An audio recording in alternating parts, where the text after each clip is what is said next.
안녕하세요. 다산에듀 교수 이창선입니다. 자, 이번 시간에는 위험물 안전관리법 시행령에 대해서 공부하도록 하겠습니다.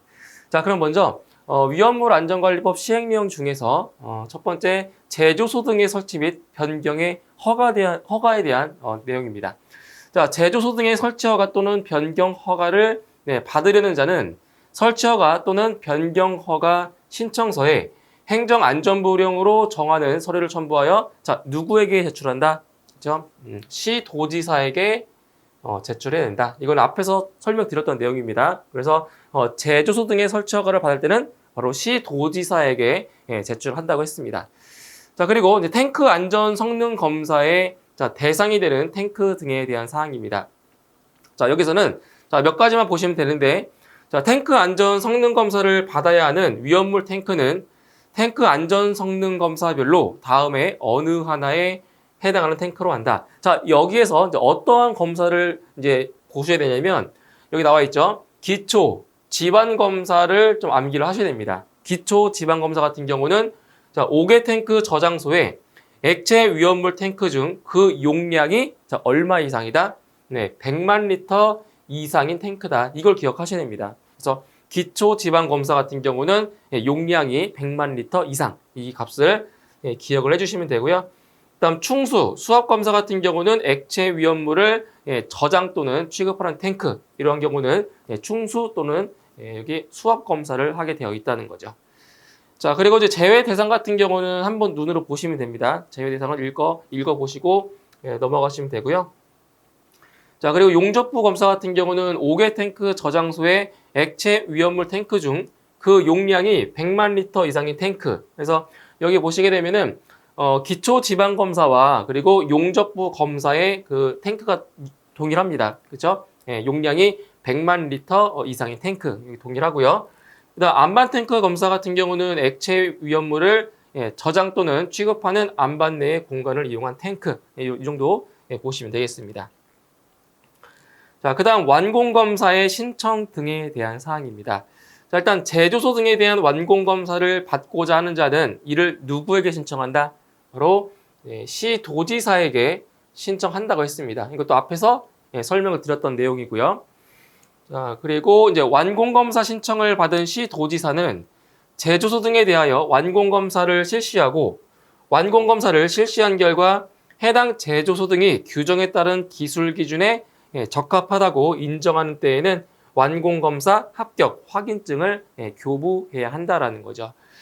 자, 그리고 이제 네 번째 내용을 보시면 완공검사 합격 확인증을 잃어버려 재교부를 받은 자는 잃어버린 완공검사 합격 확인증을 발견하는 경우에는 이를 며칠 이내에 이를 10일 이내에 그렇죠? 10일 이내에 완공검사 합격 확인증을 재교부한 누구에게 그렇죠. 시도지사에게 제출을 해야 되는 거죠. 그러니까 반납을 하는 겁니다. 다시 찾았을 때 10일 이내에 반납을 해야 된다는 겁니다. 그 다음 내용 보실게요. 자, 1인의 안전관리자를 중복하여 선임할 수 있는 경우입니다. 자, 여기 같은 경우는 두 가지 정도 시험에 나온 적이 있었는데 일단 이게 그 위험물 안전관리자 한 명의 위험물 안전관리자를 중복해서 선임할 수 있는 경우에 대한 내용입니다. 자, 첫 번째 내용을 보시면 보일러 버너 또는 이와 비슷한 것으로서 위험물을 소비하는 장치로 이루어진 이런 것들이 7개 이하인데 이게 시험에는 나오지 않았었지만 이제 앞으로도 나올 수 있는 가능성이 있는 그러한 내용입니다. 그래서 7개 이하의 일반 취급소와 그 일반 취급소에 공급하기 위한 위험물을 저장하는 저장소를 동일인이 설치한 경우. 그래서 요 7개 이하 이런 것들도 한번 같이 눈여겨 보셔야 되겠습니다. 자, 그다음 위험물을 차량에 고정된 탱크 또는 운반 용기에 옮겨 담기 위한 이런 것도 마찬가지죠. 5개 이하. 5개 이하의 일반 취급소와 그 일반 취급소에 공급하기 위한 위험물을 저장하는 저장소를 동일인이 설치한 경우. 여기도 5개 이하 값을 보시면 되고요. 자, 그 다음 세 번째 내용은 시험에 출제가 된 적이 있었습니다. 자, 동일구 내에 있거나 상호, 여기죠, 100m. 상호 100m 이내의 거리에 있는 저장소로서 저장소의 규모, 저장하는 위험물의 종류 등을 고려하여 행정안전부령이 정하는 저장소를 동일인이 설치한 경우. 시험에 나왔었던 거니까 꼭 암기를 해주시고요.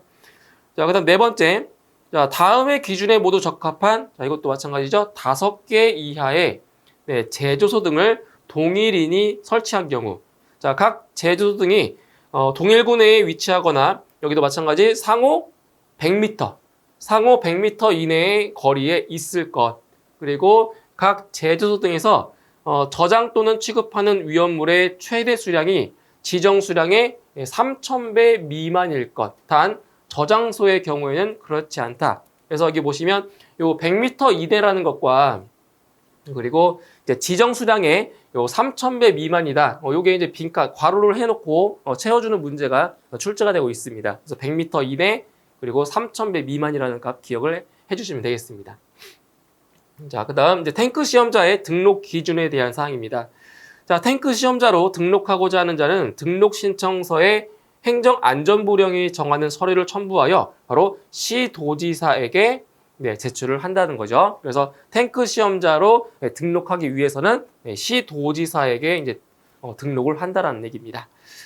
자, 그다음 시도지사는 등록 신청을 접수한 경우에 다음에 어느 하나에 해당하는 경우를 제외하고는 등록을 해줘야 한다. 그래서 여기 있는 이 세 가지 같은 경우는 바로 등록을 해주지 않아도 되는 경우가 되겠습니다.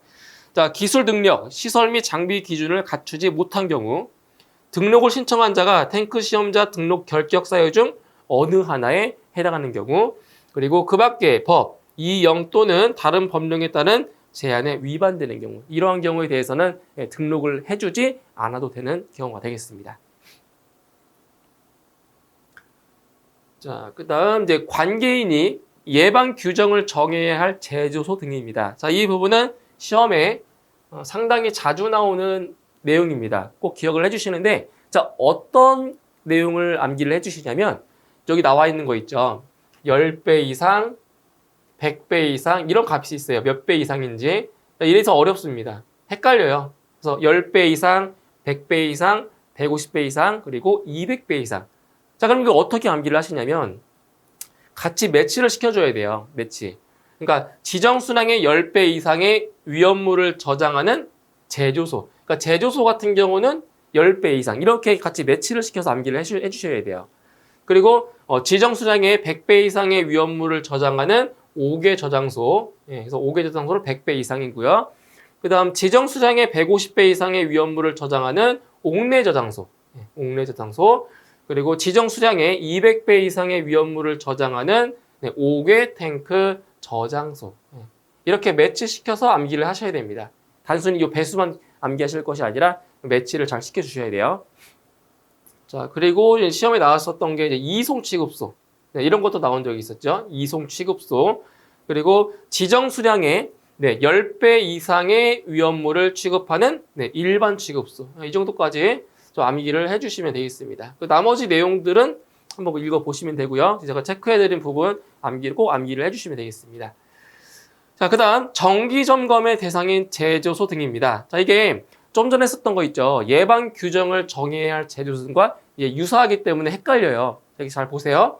자, 지정 수량의 10배 이상의 위험물을 취급하는 제조소가 있고요. 그 다음에 이제 시험에 나왔었던 게 지정 수량의 200배 이상의 위험물을 저장하는 5개 탱크 저장소. 그리고 이송 취급소. 이렇게 돼 있죠. 그 다음에 또 있어요, 밑에. 지하 탱크 저장소도 있고요. 이동 탱크 저장소도 있습니다. 이것은 정기 점검을 받아야 되는 그러한 제조소 등이라고 보시면 되겠습니다. 정기 점검이에요. 그러니까 여기에 있는 내용은 예방 규정을 정해야 되는 것. 이쪽에 있는 것은 정기 점검을 받아야 되는 그러한 대상이라고 보시면 되겠습니다. 자, 그 다음 이제 정기 검사입니다. 자, 아까 했던 건 정기 점검이고요. 여기는 정기 검사예요. 그래서 정기 검사의 대상인 제조소 등 같은 경우는 한 가지만 기억하시면 되는데, 자, 액체 위험물을 저장 또는 취급하는 이 용량을 기억하시면 됩니다. 50만 리터 이상의 5개 탱크 저장소다. 50만 리터 이상을 기억하세요. 그래서 정기 검사를 받아야 되는 그러한 제조소 등은 여러 액체 위험물을 저장 또는 취급하는 50만 리터 이상의 5개 탱크 저장소라는 거, 이 용량을 기억하시면 되겠습니다. 자, 그 다음 운송 책임자의 감독, 지원을 받아 운송해야 하는 위험물이 나와 있죠. 자, 여기서는 두 가지 위험물을 기억을 하시면 되겠습니다. 자, 운송 책임자의 감독과 지원을 받아서 바로 운송해야 하는 위험물 두 가지, 바로 알킬 알루미늄, 요 암기하셔야 돼요. 알킬 알루미늄과 그리고 알킬 리튬, 두 가지 위험물을 암기해 주시면 되겠습니다. 그리고 알킬 알루미늄 또는 알킬 리튬을 함유한 위험물 같은 경우에도 바로 운송 책임자의 감독 지원을 받아야 되는 그러한 위험물이라고 볼 수 있습니다. 두 가지 꼭 기억하세요. 자, 그 다음 안전교육 대상자입니다. 자, 이것은 우리가 지난 시간에 한번 언급을 해드린 적이 있는데, 자, 안전교육을 받아야 되는 그러한 대상자가 지금 네 가지가 있습니다. 네 가지. 먼저 안전관리자로 선임된 자. 그러니까 이거는 이제 위험물 안전관리자로 선임된 자를 말하는 거죠. 위험물 안전관리자. 자, 그리고 탱크 시험자. 탱크 시험자의 기술 인력으로 종사하는 자. 의무적으로 교육받아야 돼요. 안전교육을. 그 다음 위험물 운반자로 종사하는 자. 그리고 위험물 운송자로 종사하는 자. 전부 다 안전교육을 받아야 되는 그러한 대상이라고 볼 수 있습니다. 꼭 암기를 해주셔야 돼요. 자, 그 다음 이제 권한의 위임인데, 여기서 이제 권한의 위임 같은 경우는 크게 중요한 내용이 없기 때문에 이것도 한번 읽고 가볍게 넘어가시면 되는 내용이 되겠습니다. 자, 다음은 업무의 위탁에 관련된 사항입니다. 자, 보시게 되면 첫 번째, 자, 소방청장은 안전교육을 다음의 구분에 따라 한국소방안전원 또는 한국소방산업기술원에 위탁한다라고 했습니다. 그래서 이거 두 가지 내용을 한번 쭉 보시면 되고요. 자, 시험에 나왔던 거는 이 두 번째 내용입니다. 바로 시도지사. 네, 시도지사는 다음의 업무를 한국소방산업기술원에 위탁한다. 자, 어떠한 사항을 위탁할 수가 있냐면 첫 번째로 탱크 안전 성능 검사 중 다음에 탱크에 대한 탱크 안전 성능 검사죠. 자, 어떤 경우냐면 자, 이런 것들을 기억하셔야 돼요. 용량이 100만 리터 이상인 액체 위험물을 저장하는 탱크. 이거. 용량이 100만 리터 이상인 액체 위험물을 저장하는 탱크. 그리고 안반 탱크가 있고요. 그리고 지하 탱크 저장소의 위험물 탱크 중 행정안전부령으로 정하는 액체 위험물 탱크. 그 다음에 완공검사 중 다음에 완공검사입니다. 완공검사. 그래서 지정 수량의 1000배 이상의 위험물을 취급하는 제조소 또는 일반 취급소의 설치 또는 변경에 따른 완공검사가 있고요. 그 다음 5개 탱크 저장소. 5개 탱크 저장소인데 저장 용량이 50만 리터 이상인 것만 해당이에요. 5개 탱크 저장소 중에서 저장 용량이 50만 리터 이상인 것만 해당. 그리고 안반 탱크 저장소의 설치 또는 변경에 따른 완공 검사. 그리고 마지막으로 운반 용기 검사. 이러한 사항에 대해서 바로 시도지사가 한국소방산업기술원에 위탁할 수가 있는 그런 내용들이죠. 제가 이렇게 빨갛게 표시해준 부분 위주로 암기를 하시면 되겠습니다. 자, 다음은 보시면 이제 위험물 및 지정수량 나와 있죠. 시험에 상당히 자주 나옵니다. 이 내용은 어디에 나오냐? 지금 소방관계법규를 하고 있지만 소방원론에서도 출제가 되고 있는 부분입니다. 위험물 쪽에서. 그래서 먼저 어디를 보실 거냐면은 위험물 같은 경우에는 이제 1류부터 6류까지 6가지로 분류하고 있죠. 그래서 각 위험물별로 성질을 잘 기억을 하셔야 됩니다. 그래서 보시면 제1류 위험물은 산화성 고체, 제2류 위험물은 가연성 고체, 제3류 위험물은 자연 발화성 물질 및 금수성 물질. 이렇게 해서 각 위험물별로 성질을 잘 배치를 하실 수 있어야 돼요. 그 다음 제4류 위험물은 인화성 액체, 제5류 위험물은 자기 반응성 물질, 그리고 제6류 위험물은 산화성 액체다. 그래서 산가자, 인자산 이렇게 앞글자로 암기를 할 수가 있습니다. 산가자, 인자산. 그래서 각 유별에 따른 위험물의 성질을 반드시 암기를 하시고요. 또 그 다음 하실 게 뭐냐면 각 위험물별로 해당하는 품명을 암기하셔야 돼요. 그래서 제1류 위험물 보시면은 아염소산 염류, 염소산 염류, 그 다음 무기과산화물 있고요. 과염소산 염류, 브로민산 염류, 그리고 아이오딘산 염류, 다이크로뮴산 염류, 질산 염류. 자, 보시면은 이게 제1류 위험물 같은 경우에는 이 명칭 품명 옆 끝에 무슨 염류로 끝나는 게 많죠. 이런 식으로 염류, 그렇죠? 자, 마지막에 염류로 끝나는 것들은 거의 대부분 1류 위험물이라고 보셔도 무방합니다. 아시겠죠? 그래서 제1류 위험물에는 자, 이러한 위험물들이 있고요. 자, 그리고 이제 중요한 거는 이 명칭이 바뀌었어요. 자, 어떤 명칭이 바뀌었냐면은 이 브로민산 명칭 바뀌었죠? 원래는 브롬산 염류였는데 브로민산 염류로 바뀌었어요. 이것도 보세요. 아이오딘산 염류도 명칭이 바뀌었습니다. 요오드산 염류가 아이오딘산 염류로 바뀌었어요. 그리고 다이크로뮴산 염류도 원래는 중크롬산 염류였는데 그게 다이크로뮴산 염류로 바뀌었죠. 그래서 새롭게 바뀐 용어로 좀 암기를 하시면 됩니다. 새로 바뀐 용어 위주로. 자, 그 다음에 제2류 위험물에는 자, 황화인, 금속분, 인화성 고체, 정린, 철분, 마그네슘. 자, 제가 지금 빨갛게 색칠한 부분이 시험에 한 번 이상 다 나왔던 것들입니다. 자, 그리고 여기도 명칭이 바뀌었어요. 황화인 바뀌었죠. 이거 원래는 황화린입니다. 황화린에서 황화인으로 바뀐 거예요. 그리고 황도 바뀌었어요. 황도 원래는 유황이었는데 유황에서 유자가 빠지면서 황으로 바뀌었죠. 이것도 제가 체크해드린 부분이 명칭이 지금 바뀐 부분입니다. 자, 그 다음 제3류 위험물에는 이제 자연 발화성 및 금속 물질인데 자, 여기에는 칼륨 있고요. 알킬 알루미늄, 황린, 그리고 나트륨, 알킬 리튬, 그리고 알칼리 토금속. 이 정도 좀 기억을 하시면 되는 부분이고요. 그 다음 제4류 위험물은 인화성 액체인데 여기는 크게 특수 인화물과 알코올류 그리고 동식물 유류가 있죠. 자, 석유류 있는데 석유류 같은 경우는 다음 페이지에서 세세하게 또 볼 겁니다. 석유류가 1석유류부터 4석유류까지 4가지로 분류할 수 있거든요. 다음 페이지에서 설명을 드릴 거예요. 자, 그 다음에 제5류 위험물인 자기 반응성 물질 같은 경우에는 유기과산화물, 나이트로 화합물, 아조 화합물, 히드라진 유도체. 이것도 적자. 히드라진 아니라 하이드라진 유도체입니다. 여기서 이게 히드가 아니라 하이드예요. 예, 하이드라진 유도체. 그다음 질산 에스테르류. 이 정도 암기하시면 돼요. 이것도 명칭이 바뀌었어요. 자, 나이트로 화합물 같은 경우는 원래는 니트로 화합물이었죠. 니트로 화합물. 그다음에 여기 보시면 자, 히드라진 유도체가 뭘로 바뀐 거라고요? 하이드라진 유도체로 바뀐 거예요. 그리고 여기도 보시면 이것도 바뀌었습니다. 원래는 히드록실 아민 염류였는데 그게 하이드록실 아민 염류로 바뀐 거고요. 이것도 마찬가지겠죠? 원래는 니트로소 화합물이었는데 나이트로소 화합물로 바뀌었고요. 이것도 원래는 디아조 화합물이었는데 다이아조 화합물로 바뀌었어요.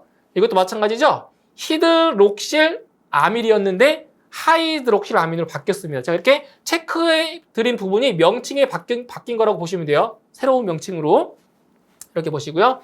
그 다음 제6류 위험물은 산화성 액체인데 자, 다 기억하셔야 됩니다. 과염소산, 질산, 그리고 과산화수소 대표적인 위험물이죠. 네, 그래서 위험물별로 어떠한 위험물들이 있는지 다 암기하시고요. 그리고 마지막 네 번째로 또 하실 게 뭐냐? 지정수량도 기억하셔야 됩니다. 지정수량.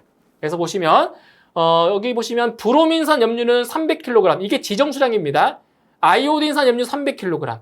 다이크로뮴산 염류 1000kg. 이렇게 제가 체크해드린 부분 있죠. 이렇게 체크해드린 부분은 다 암기를 하셔야 돼요. 한 번 이상 출제가 된 적이 있기 때문에. 그래서 이 품명별로 지정 수량까지 암기를 하셔야 이 표를 완벽하게 암기를 하시는 겁니다. 그래서 이게 너무 많기 때문에 가급적이면 그냥 기출문제 위주로 암기를 하시는 게 더 효율적인 암기가 될 거예요. 이러한 위험물이 있다는 거 기억을 하시고 넘어가시면 되겠습니다. 자, 그리고 이제 아까 그 위험물 중에서 제4류 위험물, 즉 인화성 액체를 제가 조금 더 자세히 다룬다고 했죠. 자, 여기 나와 있는 표입니다. 자, 제4류 위험물은 이제 인화성 액체인데, 자, 분명히 이제 무엇이 있었어요? 분명 특수 인화물, 있었죠, 아까. 그 다음에 동식물 유류도 있었고요. 자, 그리고 알코올류도 있어요, 알코올류. 근데 이제 석유류 같은 경우는 제1석유류부터 제4석유류까지 보시면 1석유류, 2석유류, 3석유류, 4석유류. 자, 이렇게 네 가지로 분류가 됩니다. 석유류 같은 경우는. 그런데 여기서 이 석유류는 어떠한 기준으로 자, 석유류를 분류를 하냐? 바로 여기 나와 있는 인화점에 따라서 예, 석유류를 분류하는 겁니다. 그래서 제1석유류 같은 경우는 21도씨 미만입니다. 인화점이. 그리고 이제 제2석유류는 21도에서 70도. 그리고 제3석유류는 70도에서 200도 미만. 그리고 제4석유류는 200도에서 250도 미만. 그래서 인화점을 기준으로 석유류가 분류가 되는 겁니다. 자, 그리고 중요한 거는 자, 여기 지정수량이 나오는데 자, 지금 보면 비수용성, 수용성. 그러니까 비수용성은 물에 녹지 않는 거, 수용성은 물에 녹는 건데 이 비수용성과 수용성의 그 지정수량을 잘 암기를 하셔야 돼요. 그런데 여기에는 자, 규칙이 있습니다. 규칙. 자, 어떤 규칙이냐면 지금 수용성이 비수용성의 몇 배예요? 2배. 여기 보세요. 수용성이 비수용성의 2배입니다. 2배. 여기도 마찬가지로 2배. 근데 제4석유류는 예, 지금 구분이 안 되어 있죠. 그냥 6,000리터입니다. 6,000리터. 그래서 지금 제가 굵게 표시한 부분은 이것도 시험에 나온 적이 있었기 때문에 꼭 기억을 예, 해주시면 되겠습니다. 제4사류 위험물도 시험에 잘 나오는 부분이에요. 자, 그 다음 이제 비고 부분을 보실게요. 자, 여기서는 이제 수치를 기억하셔야 되는데, 자, 일단 유황은 순도가 얼마 이상이냐? 60 중량 퍼센트 자, 이 이상인 것을 예, 유황이라고 합니다. 순도가 60 중량 퍼센트 이상인 것. 이거 여기 나와 있는 이 수치를 기억하셔야 돼요. 그 다음에 철분은 철의 분말로서 53 마이크로미터의 표준체를 통과하는 것이 50 중량 퍼센트 미만인 것. 자, 이것도 이제 괄호 해놓고 채우는 문제가 출제가 되고 있어요. 그래서 여기 나와 있는 수치를 꼭 기억하셔야 됩니다. 자, 그리고 금속분. 자, 이게 금속분이 가장 많이 나옵니다. 금속분. 자, 보세요. 알칼리 금속, 알칼리 토류 금속, 철 및 마그네슘 외의 금속의 분말을 말하고 구리분, 니켈분 및 150 마이크로미터의 체를 통과하는 것이 50 중량 퍼센트 미만인 것은 제외다. 이것도 마찬가지로 예, 괄호 해놓고 채우는 문제가 출제되고 있습니다. 상당히 자주 나오는 거니까 이 금속분 꼭 기억하셔야 돼요. 자, 그 다음 인화성 고체의 정의를 보시면 고형 알코올 그 밖에 1기압에서 인화점이 40도씨 미만인 고체를 네, 인화성 고체라고 합니다. 그러니까 이건 이제 아까 있었던 그 위험물에 대한 세부적인 내용이라고 보시면 되는 거예요. 자, 그리고 자, 석유류 같은 경우는 제1류부터 제4석유류까지 자, 이렇게 나눈다고 했었죠. 그때 1석유류, 2석유류, 3석유류, 4석유류에 어떠한 품명이 있는지를 알고 계셔야 됩니다. 그래서 1석유류 같은 경우는 아세톤, 대표적인 게 휘발유. 네, 이게 1석유류에 해당이 되고요. 그 다음에 등유, 이게 난방용으로 쓰고 있는 거죠. 자, 경유, 자동차에 들어가는 자, 등유와 경유 같은 경우는 제2석유류에 해당이 돼요. 그 다음에 중유, 클레오소트유 같은 경우는 제3석유류. 근데 제3석유류 같은 경우에는 자, 이것도 알고 계셔야죠. 인화점. 그래서 1기압에서 인화점이 70도씨 이상 200도씨 미만이다라는 거. 인화점까지도 기억하셔야 됩니다. 자, 그 다음 제4석유류 같은 경우는 기어유, 실린더유. 그러니까 어떤 기계에 들어가는 기름을 말하는 거죠. 그런 것들은 전부 다 제4석유류라고 보시면 되겠어요. 자, 그 다음 이제 과산화수소 같은 경우는 농도가 36 중량 퍼센트 이상인 것. 네, 이것도 이 수치를 기억을 해주시면 되겠습니다. 이게 이제 오답으로 이제 출제가 되고 있기 때문에 이 수치들 제가 강조해드린 부분 있죠? 그걸 좀 위주로 공부하시면 되겠습니다. 자, 그 다음 이제 위험물을 제조의 목적으로 취급하기 위한 장소와 그에 따른 취급소의 구분입니다. 자, 여기 같은 경우는 한 가지만 좀 기억을 해주세요. 어디를 기억하시냐면은 바로 판매 취급소. 예, 판매 취급소에서 바로 여기 나와 있는 지정 수량의 40배 이하라는 이 값을 암기를 하시면 되겠습니다. 자, 보시면 자, 점포에서 위험물을 용기에 담아 판매하기 위하여 지정 수량의 40배 이하의 위험물을 취급하는 장소. 이게 뭐라고요? 그 취급소가 판매 취급소라고 하는 겁니다. 그래서 요 한 가지만 좀 기억을 하시고요. 나머지 내용은 이제 읽고 넘어가시면 되겠습니다. 이건 꼭 기억하셔야 됩니다. 판매 취급소 지정 수량의 40배 이하 기억하시고요.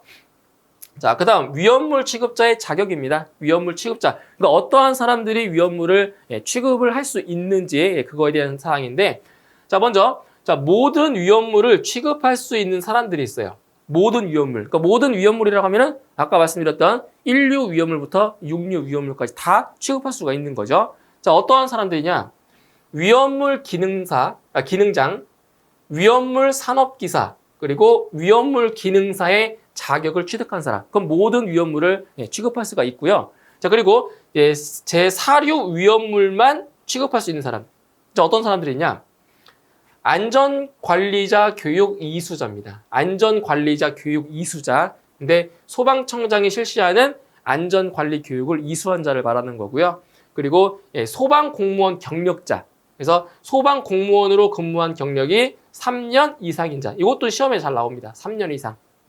그래서 이러한 사람들은 제4류 위험물만 취급할 수가 있다는 거죠. 이거 시험에 잘 나오니까 꼭 기억을 해주시면 되겠습니다. 자, 그 다음 이제 탱크 시험자의 기술 능력, 그리고 시설, 장비에 대한 건데, 자, 여기에서는 이제 탱크 시험자가 갖추어야 할 것이 있어요. 그것만 좀 기억하시면 되는데, 탱크 시험자가 갖춰야 될 것, 갖춰야 될 게 뭐냐? 자, 기술 능력, 그 다음에 시설, 그 다음 장비. 이 정도. 이 정도만 알고 계시면 돼요. 탱크 시험자가 갖추어야 할 것, 뭐가 있다고요? 기술 능력, 그리고 시설, 그 다음 장비. 그리고 여기 해당하는 이 내용 있죠. 이 내용들을 한번 읽어보세요. 뭐 시험에 직접적으로 출제가 되고 있진 않지만 이 내용 한번 읽어보시고 시험에 나오는 거는 탱크 시험자가 갖추어야 할 것 세 가지 기술 능력, 시설, 장비가 있다는 것. 요거는 꼭 기억을 하시면 되겠습니다. 나머지는 한번 읽어보세요. 읽어보시면 돼요. 자, 그다음에 이제 자체 소방대에 두는 화학 소방 자동차 및 인원입니다. 자, 이거 같은 경우는 이제 시험에 또 잘 나오는 부분인데 이게 어떤 부분이 나왔었냐면 지정 수량 보세요. 지정 수량의 24만 배 이상 48만 배 미만인 사업소 같은 경우는 화학 소방 자동차를 몇 대? 3대. 그리고 자체 소방 대원의 수가 몇 명? 15명이라는 건데 여기에서 좀 암기하기 편한 게 뭐가 있냐면 자 보세요. 1, 2, 3, 4 차례대로 돼 있죠. 그리고 여기 보시면 몇 배예요? 5배. 그러니까 자체 소방 대원의 수가 화학 소방 자동차의 몇 배예요? 5배. 전부 다 5배입니다. 5배.